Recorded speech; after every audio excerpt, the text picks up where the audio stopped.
Hello साथियों, आप सभी का स्वागत अभिनंदन एप्लीकेशन वाली क्लास के अंदर। दोस्तों जल्दी से जुड़ जाइए क्लास को स्टूडेंट। और आप सभी को दोस्तों बता दूं, राजस्थान के भौतिक प्रदेश चल रहे हैं और कल हमने राजस्थान के भौतिक प्रदेश का सामान्य जो परिचय है वो पढ़ा था। आज हम राजस्थान के जो थार के मरुस्थल के बारे में पढ़ेंगे। थार का मरुस्थल किस प्रकार है, कौन कौन सी जिलों में विस्तृत है, इन चीजों पर हम चर्चा कर चुके हैं। थार के मरुस्थल में क्या कुछ बालूका स्तूप बनते हैं, क्या कुछ बनते हैं, उनके बारे में भी कुछ चर्चा कर चुके हैं। दोस्तों चलिए आज हम थार के मरुस्थल का वर्गीकरण स्टार्ट कर रहे हैं, यानी थार के मरुस्थल का वर्गीकरण। इनके इनसे जो भी प्रश्न बनते हैं वो आज की क्लास में दोस्तों थ्योरेटिकल चीजें करने वाले हैं। और जो भी स्टूडेंट पेड स्टूडेंट है उनसे मेरी रिक्वेस्ट है, आप टेस्ट सीरीज जरूर दीजिए। दोस्तों टेस्ट सीरीज आपको फ्री एक्सेस दिया गया है कोर्स के साथ। तो टेस्ट सीरीज आपकी टॉपिक वाइज टेस्ट सीरीज आप अपना राजस्थान का सामान्य परिचय टॉपिक हुआ तो उसके बाद आपको टेस्ट सीरीज आपको देनी है। अब भौतिक प्रदेश जैसे ही कंप्लीट होगा तो आपको टेस्ट सीरीज हो जाएगी, वहां पर लॉन्च उसको दे देना है दोस्तों, ठीक है।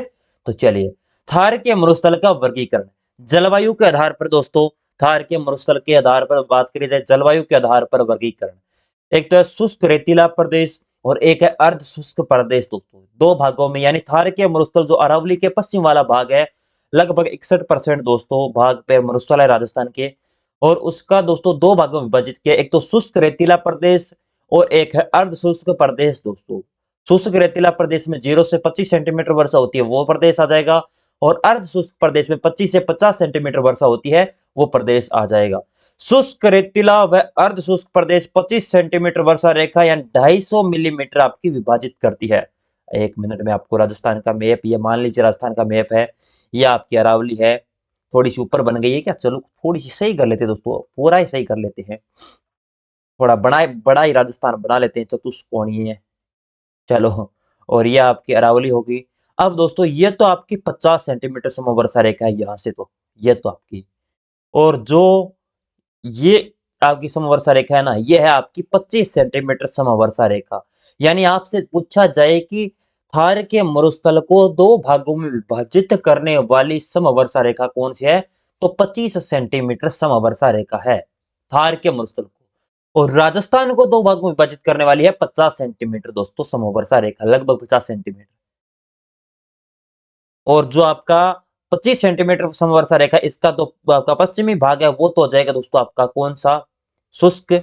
और ये हो जाएगा अर्ध शुष्क। यानी जो आपका शुष्क और आपके अरावली के मध्य वाला भाग है अर्ध शुष्क प्रदेश, ठीक है, याद रखिएगा। 250 मिलीमीटर या 25 सेंटीमीटर दोस्तों। अब दोस्तों शुष्क रेतीला मैदान की बात करें, 25 सेंटीमीटर या 250 मिलीमीटर वर्षा रेखा पश्चिमी में अपने स्थित प्रदेश, जहां पर 25 सेंटीमीटर से वर्षा कम हो, वो प्रदेश इसमें शामिल किया गया है। 25 सेंटीमीटर वर्षा रेखा शुष्क रेतीले प्रदेश की पूर्वी सीमा का निर्धारण करता है। दोस्तों ये आपकी पूर्वी सीमा का निर्धारण कौन सी कर रही है, 25 सेंटीमीटर। और इसकी पूर्वी सीमा कौन सी, अरावली वाले दोस्तों 50 सेंटीमीटर दोस्तों, यानी शुष्क के 25 सेंटीमीटर। शुष्क को पुनः दो भागों में बांटा गया दोस्तों, एक तो बालू का स्तूप मुक्त प्रदेश और बालू का स्तूप युक्त प्रदेश। यानी पहले आपका राजस्थान है, उसको राजस्थान को बांटा चार भागों में, उसमें से चार भाग आपका मरुस्थल पड़ा पहला। मरुस्थल को फिर दो भागों में बांटा दोस्तों, शुष्क और अर्ध शुष्क। अब शुष्क को भी दोस्तों दो भागों में बांटा है, एक तो बालू का स्तूप युक्त प्रदेश और एक बालू का स्तूप मुक्त प्रदेश, यानी मुक्त और युक्त। युक्त यानी जहां पर बालू का स्तूप है तो वो क्षेत्र कितना हो जाएगा, यानी आपका युक्त क्षेत्र कितना है दोस्तों, 58.50। और मुक्त क्षेत्र कितना है, 41.50। ये क्षेत्र याद रखना है, एक याद कर लेना, फिर 100 में से घटा लोगे तो ऑटोमेटिक याद हो जाएगा। 58-50 याद कर लो, 41-50 याद कर लो। यानी बालू का स्तूप सर्वाधिक युक्त कौन सा है, युक्त का मतलब होता है दोस्तों वहां पर है, और मुक्त का मतलब है बालू का स्तूप नहीं है, नहीं वाला 41.50% ही भाग है।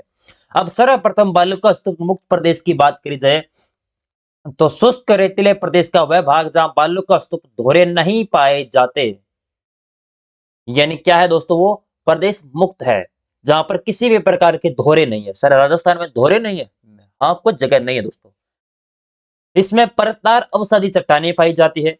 शुष्क रेतीले प्रदेश 41.50% है। बालू का स्तूप मुक्त प्रदेश का विस्तार जैसलमेर में सर्वाधिक है, बाड़मेर और जोधपुर। आप ऐसा मत सोच लेना जैसलमेर में दोहरे दोहरे हैं, कुछ जगह दोहरे नहीं है दोस्तों।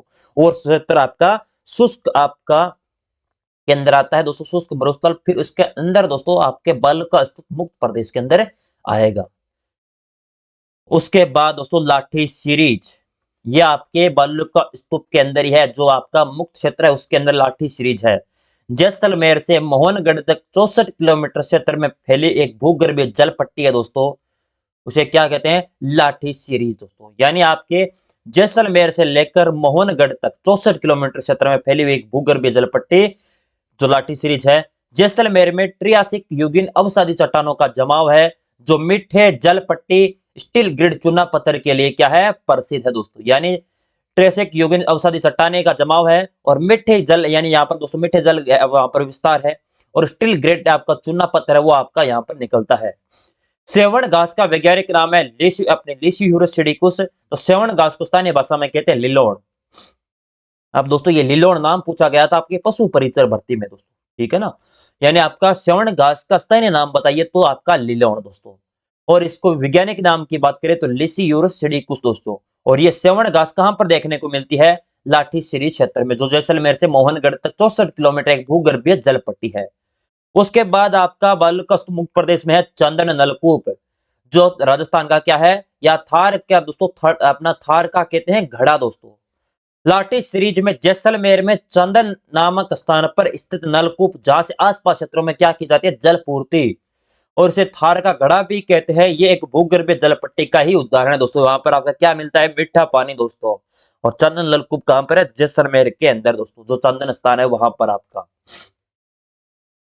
उसके बाद आता है अक्कल जीवाश्म पार्क। ये भी दोस्तों अक्कल जीवाश्म पार्क की दोस्तों फोटो वगैरह इसमें फाइल में ऐड नहीं है, अगर मैं आपको दिखाता तो बहुत अच्छी तरीके से आपको समझ में आ जाता। अक्कल गांव जीवाश्म पार्क की बात करें, जैसलमेर में राष्ट्रीय मृग उद्यान में अक्कल गांव में स्थित जीवाश्म पार्क, जहां जुरेसिक कालीन प्राकृतिक वनस्पति के क्या मिले हैं, अवशेष मिले हैं।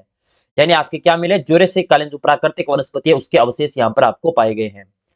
एक है कुलधरा ग्राम, बालूका मुक्त प्रदेश में स्थित जैसलमेर का वह गांव जहां व्हेल मछली व डायनासोर के अवशेष भी मिले हैं। हमने राजस्थान का भौतिक प्रदेश स्टार्ट किया था, हमने माना था 33 सागर, यहाँ पर क्या था, पुराना दोस्तों सागर था।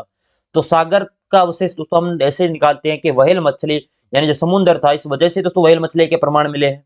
डायनासोर तो सागर में ही दोस्तों, अपने समुद्र में तो रहते हैं। और ये आपके प्रमाण कहां पर मिले, कुलधरा गांव जो जैसलमेर में है। और कुलधरा ग्राम में राजस्थान में पहले केक्स गार्डन की स्थापना भी की गई है। आपसे पूछा जाए कुलधरा कहां पर दोस्तों, राजस्थान का पहला केक्स गार्डन है वो कुलधरा ग्राम जैसलमेर के अंदर स्थित है। यानी अक्कल जीवाश्म पार्क, कुलधरा ग्राम दोस्तों, चंदन नलकूप और लाठी सीरीज वाला क्षेत्र किसमें है, अपने अपने बालूका स्तूप तो मुक्त प्रदेश में आता है, जो आपका 41.50% राजस्थान में है। शुष्क मरुस्थल का, ऐसा नहीं है पूरे का दोस्तों, शुष्क मरुस्थल का। अब बालू का स्तूप मुक्त पढ़े, अपने मुक्त पढ़ चुके हैं, युक्त पढ़ते हैं हम। बालू का स्तूप युक्त का मतलब है दोस्तों जहां पर आपके शुष्क रेतीले प्रदेश में स्थित वह क्षेत्र जहां बालू का स्तूपों की प्रधानता हो, यानी बालू का स्तूप दोहरे ही दोहरे हो। दोहरे हमने पढ़ा था ना दोस्तों, दोहरे किसे कहते हैं, यानी अपनी गति, पवन के अपनी गति की ओर बनने वाले दोस्तों, क्या आपने जब मिट्टी का जमाव हो जाता है दोस्तों किसी अवरोध के कारण, उन्हें कहते हैं दोस्तों दोहरे। और थार के मुरसल बालू रेतीली बलुई मृदा से निर्मित लहरदार स्थलाकृति बालू का स्तूप कहलाती है। ये जैसलमेर, बाड़मेर, जोधपुर, बीकानेर, दक्षिणी गंगानगर क्षेत्र में पाए जाते हैं। और इसे इर्ग बालू का स्तूप और खड़ीन दोस्तों के नाम से भी जाना जाता है। खड़ीन क्या होती है, इर्ग क्या होते हैं, बालू का स्तूप क्या होते हैं, इनके बारे में आगे पढ़ेंगे। बालक का स्तूप का वर्गीकरण। अब दोस्तों ये धोरे इनके अलग अलग दोस्तों, आपने ऐसा थोड़ी कि एक से समान धोरे आपको देखने को मिलेंगे, बालक का स्तूप देखने को मिलेंगे। इसके लिए इसके भी अलग अलग आकार है। सैंड ड्यून्स दोस्तों, ठीक है ना, इंग्लिश में सैंड ड्यून्स कहते हैं आपके बालू का स्तूप को। मरुस्थल के विभिन्न अपने भागों में बालू का स्तूप का विस्तार।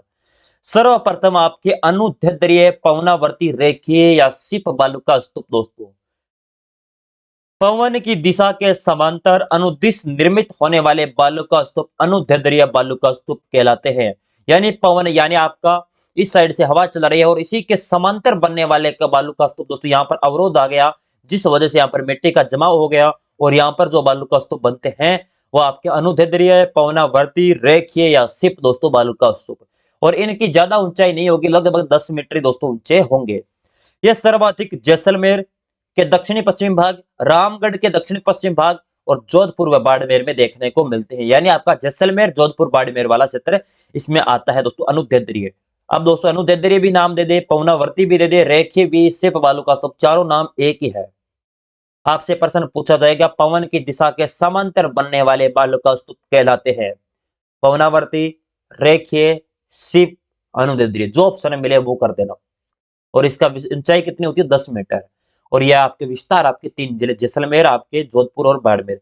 यह आपको क्षेत्र नहीं पूछेगा रामगढ़ के दक्षिण में या जैसलमेर के दक्षिण पश्चिम में। कथन निष्कर्ष का वाला प्रश्न बन जाए ना तब पूछा जा सकता है। उसके बाद है अनुप्रस्थ बालुका स्तूप। पवन की दिशा के लंबवत यानी समकोण अपने पर पवन के मार्ग में अवरोध आने से निर्मित बालुका स्तूप अनुप्रस्थ बालुका स्तूप कहलाते हैं। इसकी ऊंचाई 10 से 40 मीटर होती है। ये रावतसर, हनुमानगढ़, सूरतगढ़, श्रीगंगानगर, बीकानेर, चूरू, झुंझुनू जिले में आपको देखने को मिलते हैं। यानी यह आपका अवरोध आएगा, इस वजह से यहाँ से हवा आ रही दोस्तों, ये आपके 90 डिग्री समकोण दोस्तों। यानी इस तरह के बालुका स्तूप दोस्तों, इस तरह यहाँ पर इस प्रकार ये बालुका स्तूप, यानी अपने हवा इस तरफ आ रही है, यहां से अवरोध है, इस तरफ से इस प्रकार के धोरे बनने वाले बालुका स्तूप क्या कहलाते हैं? अनुप्रस्थ, यानी 90 डिग्री या लंबवत बनने वाले पवन की दिशा के ही आपके अनुप्रस्थ बालुका स्तूप कहलाते हैं। इनकी ऊंचाई है 10 से 40 मीटर।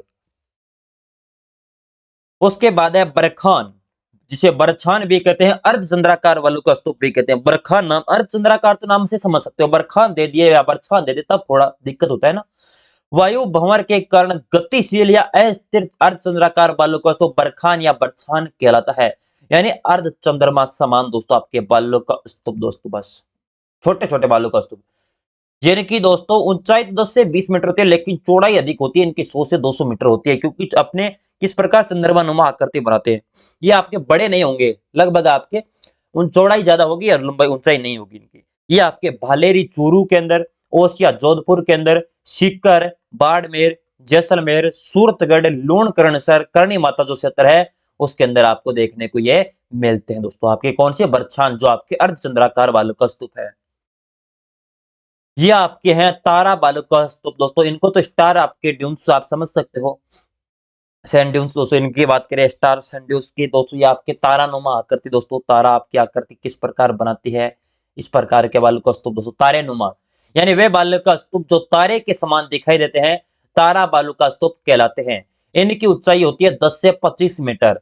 और ये मोहनगढ़, पोखरण जो आपका जैसलमेर वाला क्षेत्र है, मोहनगढ़ कहां पर? जैसलमेर में। और सूरतगढ़ जो श्री गंगानगर क्षेत्र में आपको देखने को मिलते हैं। तारा बालुका स्तूप भी आपकी सूरतगढ़ वाला क्षेत्र आता है दोस्तों। और आपके अर्धचंद्राकार बालुका स्तूप या बरखान या बरछान बालुका स्तूप भी सूरतगढ़ आपके क्षेत्र में देखने को मिलते हैं। पैराबोलिक बालुका स्तूप, ये राजस्थान के संपूर्ण जो मरुस्थल है उसके अंदर आपको देखने को मिलते हैं पैराबोलिक बालुका स्तूप। इनकी आकृति परवलयाकार या अर्धचंद्राकार होती है। इनकी ऊंचाई 10 से 25 मीटर होती है। और ये बालुका स्तूप सर्वाधिक दोस्तों बीकानेर जिले के अंदर बनते हैं, आपके पैराबोलिक बालुका स्तूप। उसके बाद है सफर काफी दोस्तों, आपके छोटे झाड़ियों के सारे बनने वाले बालुका स्तूप जो सफर काफी कहा जाता है। ये संपूर्ण मरुस्थल में आपका कोई भी हवा चल रही है दोस्तों किसी साइड से, अब यहाँ पर दोस्तों कोई झाड़ियां वगैरह है, आपके अवरोध के कारण यहाँ पर आपके थोड़ा सा अपना बालुका स्तूप बन गया, यहाँ पर बन गया, यानी किसी अवरोध के कारण बनने वाले बालुका स्तूप जो सबर काफी कहलाते हैं, या मरुस्थल के अंदर ही सर्व ज्यादातर है आपके सारे मरुस्थल में। नेटवर्क बालुका स्तूप, हनुमानगढ़ से हरियाणा के मध्य एक श्रृंखला में पाए जाने वाले बालुका स्तूप नेटवर्क बालुका स्तूप कहलाते हैं। यानी आपके हनुमानगढ़ से लेकर जो हरियाणा का मध्य के बीच का श्रृंखला क्षेत्र में आपकी पाई जाती है वो। अवरोधी बालुका स्तूप, अवरोधी बालुका स्तूप किसी अवरोध के कारण बनते हैं। पुष्कर, बूढ़ा पुष्कर, बिचून पहाड़ी, जोबनेर व सीकर की पहाड़ियों के प्रकार में टीले में जन्म देती है दोस्तों, ये आपके अवरोधी बालुका स्तूप। ठीक है, अब आपको पलाया जिले, ये भी आपके इसी क्षेत्र में देखने को मिलती है दोस्तों। ये बालुका स्तूप है दोस्तों, पलाया जिले की समिति, ये आपके दो साइड बालुका स्तूप है दोस्तों। अब वर्षा हुई, यहां से पानी आया दोस्तों, क्या आया? पानी। वह आपने बालुका स्तूप से नीचे जहां पर आपके निम्न भूमि यानी ढलान होगी उस तरफ पानी आएगा। ये आपका निम्न क्षेत्र है जहां पर ढलान है, यहाँ पर पानी इकट्ठा हुआ वर्षा जल का, जिसे वर्षा जल इकट्ठा हुआ उसे कहते दोस्तों दलदली क्षेत्र। जहां वर्षा जल क्षेत्र इकट्ठा हुआ दोस्तों, वर्षा हुई, वर्षा होने के बाद जो क्षेत्र आपका बना वो दलदली क्षेत्र, कृषि के लिए दोस्तों उपयोगी क्षेत्र है ये। नमकीन झील दोस्तों, यहाँ पर नमकीन झील भी आपको सर्वाधिक देखने को मिलती है। और अस्थायी झीलें होती है दोस्तों, पलाया झीलें क्या कहलाती है? अस्थायी झीलें होती है दोस्तों।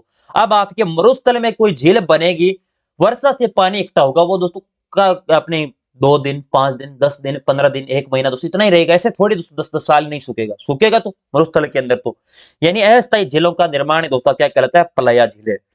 जो आपकी कहां पर बनती है? जो बालू का स्तूप के मध्य निम्न क्षेत्र के अंदर, ढलान क्षेत्र के अंदर बनने वाली झीलें दोस्तों अस्थायी झीलें कहलाती है। और जो आपका क्षेत्र होता है दलदली क्षेत्र कहलाता है। कृषि के लिए सर्वाधिक उपयोगी दलदली क्षेत्र ही होता है, क्योंकि यहाँ पर दोस्तों आपकी चारों तरफ की दोस्तों आपके हर चीज का क्षेत्र का जमाव होता है। ये फिर ये मिट्टी क्या हो जाती है? उपजाऊ होती है सर्वाधिक दोस्तों, आपकी कृषि योग्य होती है। और बालू का स्तूप वाला क्षेत्र दोस्तों अन्न उपजाऊ ज्यादा होता है। ये जिले केंद्रमुखी जल प्रवाह से लाभान्वित होते हैं। केंद्रमुखी जल, अब यहाँ से जल इस तरफ ही तो आएगा।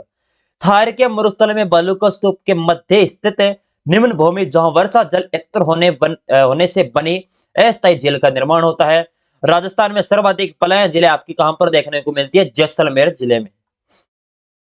और खारे पानी की दोस्तों जल की पलाया जिले में सेलिनास भी कहते हैं। पलाया जिलों में वाष्पीकरण के कारण लवणों की मात्रा वृद्धि होने वाले क्षेत्र में आपके क्षत्रिय अपने क्षारीय क्षेत्र या कलर भूमि कहलाती है दोस्तों। लवण की मात्रा जहां पर ज्यादा होगी, वाष्पीकरण के लवणों की मात्रा वृद्धि होती है, जिसके कारण दोस्तों क्षारीय क्षेत्र या कलर भूमि कहलाती है। ये आपका शुष्क प्रदेश आपका यहां तक कंप्लीट होता है। शुष्क प्रदेश पहले मरुस्थल को फिर दो भागों में बांटा, शुष्क को अर्धशुष्क, फिर आपके शुष्क को भी अलग अलग भागों में बांटा। एक तो बालू का स्तूप मुक्त प्रदेश, एक बालू का स्तूप युक्त प्रदेश, फिर इनके मध्य अलग अलग चीजें पढ़ी। एक बार आप खुद पढ़ लेना इस पीडीएफ को। पीडीएफ आपको मिल जाएगी एप्लीकेशन जो आप क्लास देख रहे हो वहां पर दोस्तों, आपकी सेक्शन के अंदर ये अपनी क्लास पीडीएफ के अंदर मिल जाएगी, ठीक है। उसके बाद अर्ध शुष्क प्रदेश। अर्ध शुष्क प्रदेश की बात करें, पश्चिमी मरुस्थलीय प्रदेश का वह भूभाग जहां पर 25 से 50 सेंटीमीटर वर्षा होती है। यानी आपका अभी हमने पढ़ा था, ये राजस्थान का मैप है, इसके अंदर दोस्तों बन गया इस प्रकार ही देख लो। यहाँ आपका यहाँ से ऐसा अपना क्षेत्र कौन सा आएगा? शुष्क प्रदेश, जहां पर आपके 0 से 25 सेंटीमीटर, और इस क्षेत्र में दोस्तों 25 से 50 सेंटीमीटर वर्षा होती है। अर्ध शुष्क प्रदेश का विस्तार शुष्क रेतीला मैदान तथा अरावली पर्वतीय प्रदेश के मध्य पाया जाता है दोस्तों। यानी आपका अर्ध शुष्क किस साइड वाला दोस्तों? अर्ध शुष्क का विस्तार शुष्क रेतीला प्रदेश इस साइड वाला, और अरावली साइड यानी मध्य का जो भूभाग है वो कहलाता है। और 25 सेंटीमीटर वर्षा रेखा अर्ध शुष्क प्रदेश की पश्चिमी सीमा का निर्धारण करती है, और 50 सेंटीमीटर वर्षा रेखा दोस्तों आपके पूर्वी सीमा का निर्धारण करती है। जलवायु के आधार पर दोस्तों उष्ण मरुस्थलीय दोस्तों ये आपका क्षेत्र है। अब इसको भी अर्ध शुष्क प्रदेश को भी अलग अलग 4 भागों में विभाजित किया गया है। एक तो घग्गर प्रदेश दोस्तों, जो आपका ये क्षेत्र आपका अर्ध शुष्क, यहाँ पर जो घग्गर प्रदेश वाला ये जिले आ जाएंगे, फिर शेखावाटी क्षेत्र, फिर ये क्षेत्र, और फिर ये क्षेत्र आपका, यानी 4 भागों में विभाजित किया गया है। आपके अरावली के समीप वाला क्षेत्र ज्यादातर आता है इसमें। घग्गर प्रदेश सर्वप्रथम ऊपर वाला, जिसमें आपकी श्री गंगानगर, हनुमानगढ़, जहां पर घग्गर नदी का द्वारा निर्मित मैदानी प्रदेश है, वो कहलाता है दोस्तों घग्गर प्रदेश। जब घग्गर नदी पढ़ेंगे तब और पढ़ाऊंगा इसके बारे में, लेकिन आपको अब घग्गर प्रदेश में जो इंपॉर्टेंट चीजें हैं आपकी भौतिक प्रदेश के हिसाब से वो चीजें पढ़नी है। प्राचीन काल में ये योद्धे प्रदेश कहलाता था। क्या कहलाता था? योद्धे प्रदेश।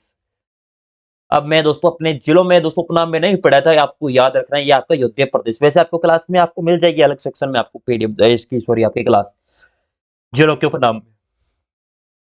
इस भूभाग में बरखार टीले पाए जाते हैं। घग्गर का तल, जिसे स्थानीय भाषा में नाली कहा जाता है दोस्तों। घग्गर नदी का जो आपका क्षेत्र है उसे क्या कहते हैं? नाली दोस्तों।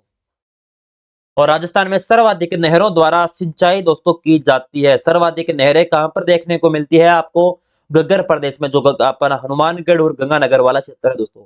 अन्न का कटोरा गंगानगर है, क्योंकि यहाँ पर सर्वाधिक दोस्तों आपका नहरों द्वारा सिंचाई होती है। सर्वाधिक दोस्तों गेहूं का उत्पादन गंगानगर के अंदर ही होता है। और आपका नहरों द्वारा सिंचाई प्रदेश या सिंचित प्रदेश सर्वाधिक बात करी जाए तो आपका ये गंगानगर, हनुमानगढ़ या घग्गर प्रदेश हो जाएगा। घग्गर दोआब प्रदेश दोस्तों, ये क्या है? घग्गर दोआब प्रदेश, ये सतलज व घग्गर नदी के बीच की भूमि, जो सतलज नदी है और एक घग्गर नदी, इनका बीच का जो क्षेत्र है, यानी घग्गर दोआब प्रदेश में रेवरिना जो मृदा पाई जाती है श्री गंगानगर में। रेवरिना मिट्टी सर्वाधिक दोस्तों गेहूं के उत्पादन के लिए दोस्तों किया जाता है। अब गेहूं के लिए सर्वाधिक उपयोगी मृदा कौन सी है? रेवरिना मृदा। और सर्वाधिक गेहूं का उत्पादन भी दोस्तों आपका रेवरिना मृदा के अंदर होता है। और घग्गर दोआब प्रदेश आपका कौन सा? जो सतलज नदी और घग्गर नदी का जो बीच का क्षेत्र है। अब इस साइड से आपकी घग्गर नदी और ये आपके सतलज नदी है, इनका जो बीच का क्षेत्र है दोस्तों, ये आपका कहलाता है आपका घग्गर दोआब प्रदेश। और यहाँ पर रेवरिना मृदा पाई जाती है, और श्री गंगानगर के अंदर ये आपका सर्वाधिक विस्तार है।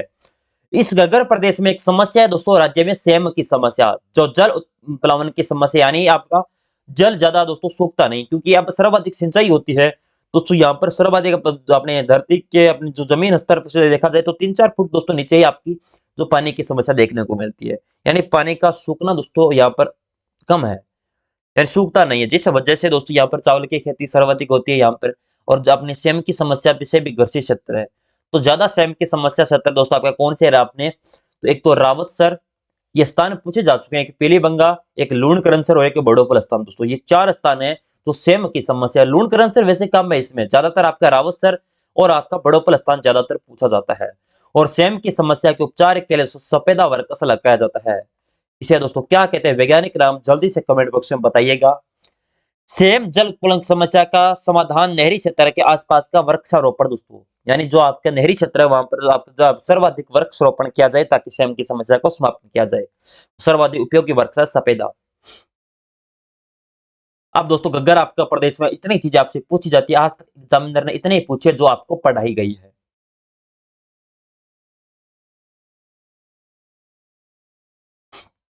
अगला है शेखावाटी प्रदेश, अंतःस्थलीय प्रवाह का मैदानी प्रदेश।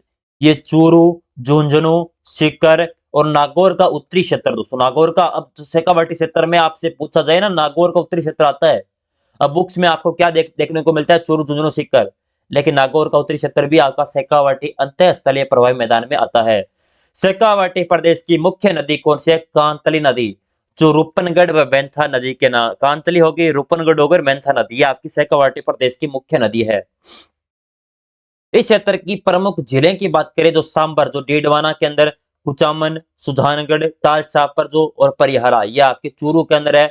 आपके सुजानगढ़, ताल छापर दोस्तों, परिहारा झीलें, ये आपकी क्षेत्र के प्रमुख जिले हैं, जिनमें आपको एक तो सांबर याद रखनी है, एक ताल छापर और एक सुजानगढ़। प्राचीन जलोढ़ मृदा बांगर का विस्तार आपके झुंझुनू में है, यानी प्राचीन जो जलोढ़ मृदा उसे क्या कहते हैं, बांगर। एक होता है वागड़ क्षेत्र, मैंने बताया था, और एक बांगर बताया था दोस्तों। वागड़ क्षेत्र आपका कौन सा है, डूंगरपुर बांसवाड़ा वाला, और बांगर प्रदेश झुंझुनू के अंदर जो प्राचीन जलोढ़ मृदा है उसको। क्या हुआ, 1 मिनट। शेखावाटी प्रदेश में वर्षा जल संरक्षण दोस्तों, यानी इस प्रदेश के अंदर जल वर्षा जल होगा, उसको संरक्षण किस प्रकार होगा। छोटे तालाबों को क्या कहा जाता है, सर, और पक्के कुएं को कहते हैं नाड़ा, और कच्चे कुएं को कहते हैं जोहड़ दोस्तों, यानी आपको जो छोटे तालाब होंगे उन्हें कहते हैं सर दोस्तों, और जो पक्के तालाब होंगे उन्हें कहते हैं नाड़ा, और जो कच्चे कुएं होंगे उनको जोहड़। जोहड़ विकास कार्यक्रम दोस्तों आपने सुना होगा, डॉक्टर राजेंद्र सिंह दोस्तों, जिन्हें जोहड़ वाले बाबा के नाम से जाना जाता है, उनके द्वारा प्रारंभ किया जाता है। शेखावाटी प्रदेश और सीकर में अपने वर्षा जल संरक्षण को बढ़ावा देना, यानी जल संरक्षण करना। अब जोहड़ विकास कार्यक्रम शेखावाटी प्रदेश से संबंधित है, जो सीकर जिले से है, और जोहड़ वाले बाबा कौन है, डॉक्टर राजेंद्र सिंह। उसके बाद दोस्तों नागौरी उच्च भूमि, अब 2 प्रदेश पढ़ चुके हैं, एक तो शेखावाटी और एक घग्गर। उसके बाद नागौरी, अब नागौर क्षेत्र इसमें आ जाएगा। नागौर से मैं 300 से 500 मीटर ऊंची अरावली से पृथक उच्च भूमि क्षेत्र दोस्तों, यानी अरावली से अलग जो भूमि क्षेत्र है, जो 300 से 500 मीटर ऊंची है दोस्तों, वो आपका क्षेत्र है। यानी नागौरी उच्च भूमि में सोडियम लवणों की अधिकता के कारण ये क्षेत्र क्या है, बंजर व रेतीला है। और नागौरी उच्च भूमि का वर्गीकरण मकराना श्रेणी, मांगलोद श्रेणी, जायल श्रेणी, और आपके कुब्बड़ पट्टी या बांका पट्टी क्षेत्र हाच बेल्ट, और जाल नागौर के आपके मध्य स्थित जो फ्लोराइड युक्त जल पट्टी दोस्तों। अब इसमें देखा जाए आपके मकराना श्रेणी, जहां पर दोस्तों क्या मिलता है, सफेद संगमरमर का जमाव क्षेत्र दोस्तों, जो मार्बल है, जो आपका सफेद मार्बल है, वो आपका सफेद संगमरमर, ये आपको देखने को मिलता है नागौरी उच्च भूमि में, नागौर में। एक है मांगलोद श्रेणी, जहां पर जिप्सम का जमाव क्षेत्र वो मांगलोद श्रेणी है। एक है जायल श्रेणी, जहां यहाँ फ्लोराइड युक्त दोस्तों आपका जल है। उसके बाद अगला दोस्तों आपसे देखा जाए, कुब्बड़ पट्टी, बांका पट्टी, हाच बेल्ट के नाम से भी इस क्षेत्र के अंदर दोस्तों सर्वाधिक विस्तार। और जायल नागौर से अजमेर के मध्य स्थित जो फ्लोराइड जल आपकी युक्त जल पट्टी भी आपको इसके अंदर, यानी फ्लोराइड की मात्रा जल के अंदर अधिक है, जिसके कारण दोस्तों लोगों क्या निकल जाती है, कुब्बड़ दोस्तों। ये आपके दोस्तों अपने जो नागौर वाला क्षेत्र अजमेर के मध्य जो आपके फ्लोराइड की अधिकता के कारण दोस्तों, इसके अंदर आपका सर्वाधिक ये रोग से ग्रसित व्यक्ति है। उसके बाद चौथा आपका गोडवाड़ प्रदेश यानी लूनी बेसिन भी कहते हैं, गोडवाड़ प्रदेश भी कहते हैं, यानी लूनी नदी का प्रवाह क्षेत्र गोडवाड़ प्रदेश। लूनी बेसिन का विस्तार दक्षिणी जोधपुर, पाली, जालोर, पश्चिमी जो सिरोही के अंदर है। लूनी व उसकी सहायक नदियां लीलड़ी, सुकड़ी, जवाई, जोझरी तथा बांडी के बहाव क्षेत्र, जो बहाव क्षेत्र है दोस्तों, उसमें जलोढ़क मैदान दोस्तों कहलाते हैं। यानी जलोढ़क मैदान कौन से है, जो आपके इन नदियों की लूनी और लूनी की सहायक नदियां कौन सी, लीलड़ी, सुकड़ी, जवाई, जोजरी, बांडी दोस्तों, इनका बहाव क्षेत्र दोस्तों कौन सा जाएगा, उसे जलोढ़क मैदान कहते हैं।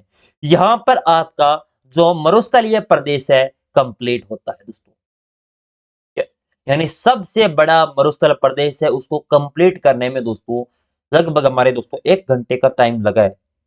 देखिए कितना अपना शानदार मटेरियल है। और थोड़ा सा दोस्तों इनसे प्रश्न सर्वाधिक बनते हैं। और दूसरा आपका टॉपिक आपका क्वेश्चन बनते हैं अरावली भौतिक प्रदेश से। अब पढ़ेंगे अरावली पर्वतीय प्रदेश दोस्तों। अरावली प्रदेश की कुछ बेसिक चीजें पढ़ेंगे, ठीक है ना। अरावली पर्वतीय प्रदेश, जिसमें अरावली पर्वतीय प्रदेश की उत्पत्ति किस प्रकार होती है, यानी अरावली है उसका उत्पत्ति यानी कहां से कहां तक है, इसे क्या कुछ है, कहां से अरावली निकलती है, कहां तक इसका विस्तार है, इसके बारे में पढ़ेंगे। सर्वप्रथम अरावली का शाब्दिक अर्थ होता है पर्वतों की श्रृंखला, जिसे विष्णु पुराण में सुमेरु पर्वत या मेरु पर्वत या परिपत्र पर्वत वह कहा है। यानी आपके जो विष्णु पुराण ग्रंथ है उसके अंदर आपके अरावली को क्या कहते हैं, सुमेरु पर्वत, मेरु पर्वत या परिपत्र पर्वत भी कहा गया है। अरावली पर्वतीय प्रदेश की उत्पत्ति 4.88 अरब वर्ष पहले यानी आद्य महाकल्प दोस्तों, जिसे एरो अपने एजोइक एरा या प्रीलियोजिक एरा या पूर्व प्राथमिक महाकल्प दोस्तों यानी प्री कैम्ब्रियन काल के अंदर गोंडवाना लैंड की वलन क्रिया से पर्वतों के एक श्रृंखला के रूप में निर्माण हुआ, जिसे अरावली पर्वतमाला कहा गया है। यानी 4.88 अरब वर्ष पहले आद्य महाकल्प, जो एरोजैक एरा, प्री अपने पेलोजैक एरा, पूर्व प्राथमिक महाकल्प, प्री कैम्ब्रियन काल, गोंडवाना लैंड की वलन क्रिया से दोस्तों इस श्रृंखला को उत्पन्न हुआ है, वो अरावली पर्वतमाला है। अरब सागर को अरावली का गर्भगृह कहा जाता है। यानी अब अरब सागर दोस्तों क्या है, अरावली का गर्भगृह या दोस्तों माँ दोस्तों, यानी जननी कौन है, अरब सागरी है। अरब सागर से अरावली का क्या हुआ है, उद्भव। उच्चावच की दृष्टि से अरावली पर्वतमाला भारत के प्रायद्वीपीय पठारी प्रदेश का भाग है। इसका दोस्तों प्रायद्वीपीय पठारी प्रदेश का भाग कौन सा, अरावली पर्वतमाला उच्चावच की दृष्टि से। और अरावली पर्वतमाला से पूर्व दहली क्रम की चट्टानों का विस्तार, जिसे राजस्थान में 3 भागों में विभाजित किया। अलवर समूह दोस्तों, अलवर, अजबगढ़ जो आपका समूह सिरोही, रायला समूह बाड़मेर, आपका इनमें 3 भागों में विभाजित किया अरावली की जो चट्टानों है इनको। अरावली पर्वतमाला का विस्तार, इसका विस्तार भारत के 3 राज्यों गुजरात, राजस्थान, हरियाणा और केंद्र शासित प्रदेश जो आपका दिल्ली दोस्तों, इनमें दोस्तों यानी 3 राज्य और आपका 1 केंद्र शासित प्रदेश दोस्तों विस्तार है। और अरावली का लगभग 80% भाग आपका राजस्थान में है। अरावली की कुल लंबाई 692 किलोमीटर है दोस्तों अपने टोटल, उनमें से आपकी 550 किलोमीटर आपकी लंबाई अपने कहां पर है, राजस्थान में। 79 पॉइंट कुछ दोस्तों निकलते हैं, कई बार एग्जैक्ट भी पूछ लेता है। अरावली में भारत में अरावली का विस्तार पालनपुर, यानी अरावली दोस्तों अरब सागर के बाद आपके अपने भारत के अंदर कहां से है, पालनपुर, गुजरात से लेकर रायसीमा जो आपके रायलसीमा भी कहते हैं और रायसीना भी कहते हैं, जहां आपने दिल्ली तक 692, जहां पर आपका राष्ट्रपति भवन बना हुआ है और अरावली के सर्वोच्च शिखर पर दोस्तों बना हुआ है। राजस्थान में अरावली सिरोही से खेतड़ी तक श्रृंखलाबद्ध है, परंतु बाद में छोटी छोटी पहाड़ियों के रूप में दिल्ली तक विस्तार है। यानी राजस्थान में जो अरावली है ना, वो सिरोही से खेतड़ी तक दोस्तों आपका एक श्रृंखलाबद्ध है। बाद में छोटी छोटी पहाड़ियां, ज्यादातर दोस्तों बड़ी पहाड़ियां देखने को नहीं मिलती, और ये दोस्तों अपना लगातार दोस्तों पहाड़ियां इसमें श्रृंखलाबद्ध है। राजस्थान में अरावली की कुल लंबाई कितने, 550 किलोमीटर।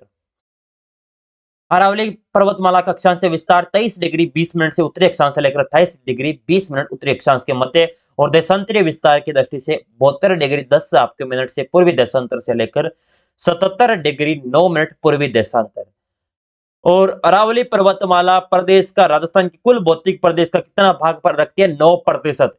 और राजस्थान मरुस्थलीय प्रदेश 61.11 दोस्तों, याद है ना। राजस्थान में अरावली का विस्तार दक्षिण पश्चिम से उत्तर पूर्व दिशा की हो रहा है। यानी अरावली का विस्तार देखा जाए किससे किस तरफ है, तो दक्षिण पश्चिम से लेकर उत्तर पूर्व दिशा में। और इसका विस्तार राजस्थान के 9 जिले हैं, जो सिरोही, उदयपुर, राजसमंद, अजमेर, जयपुर, दौसा, अलवर, सीकर, झुंझुनू। अब कुछ बच्चे कहेंगे सर राजस्थान में नए जिले बन गए, तो नए जिले बनेंगे जब तक एनसीईआरटी में अपडेट नहीं होगा तब तक मैं नहीं पढ़ाने वाला, ठीक है ना। एनसीईआरटी जब तक अपडेट कर देगी उस दिन ये क्लास आपकी ऐप से डिलीट हो जाएगी और वो क्लास आपको मिल जाएगी। अब कुछ बच्चे कहेंगे सर आपने 41 जिलों के अनुसार बताया दोस्तों, पर्सन एग्जामिनर नहीं पूछेगा, अगर पर्सन पूछेगा दोस्तों तो वो पर्सन फिर डिलीट होगा, क्योंकि जब तक एग्जैक्ट आंकड़े नहीं आ जाते कि इसमें ये जिले शामिल है 100%, तब तक दोस्तों पर्सन नहीं पूछे जा सकते। आज तक जो आपकी भर्तियों के अंदर पेपर हुए हैं दोस्तों, ऐसा पर्सन बना है क्या?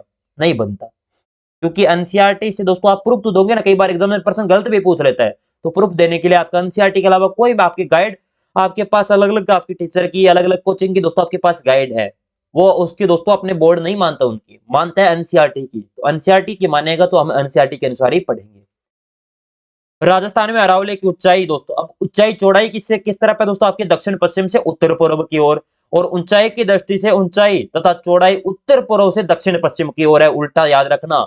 यानी आपकी ऊंचाई और चौड़ाई दोस्तों आपसे उत्तर पूर्व से दक्षिण पश्चिम की ओर बढ़ती है। और राजस्थान में अरावली सर्वाधिक चौड़ाई राजसमंद से बांसवाड़ा के मध्य है, और सर्वाधिक ऊंचाई की बात करें राजसमंद और से सिरोही के मध्य। यानी चौड़ाई कहां पर? राजसमंद से बांसवाड़ा, और सर्वाधिक ऊंचाई कहां पर? राजसमंद से सिरोही के मध्य वाला क्षेत्र।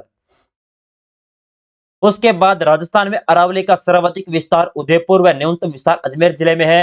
राजस्थान में अरावली की सर्वाधिक ऊंचाई सिरोही व न्यूनतम ऊंचाई जयपुर जिले के अंदर देखने को मिलती है। विस्तार कहां पर? उदयपुर और आपका अजमेर, और आपका ऊंचाई की बात करें सिरोही और आपका जयपुर दोस्तों, ठीक है।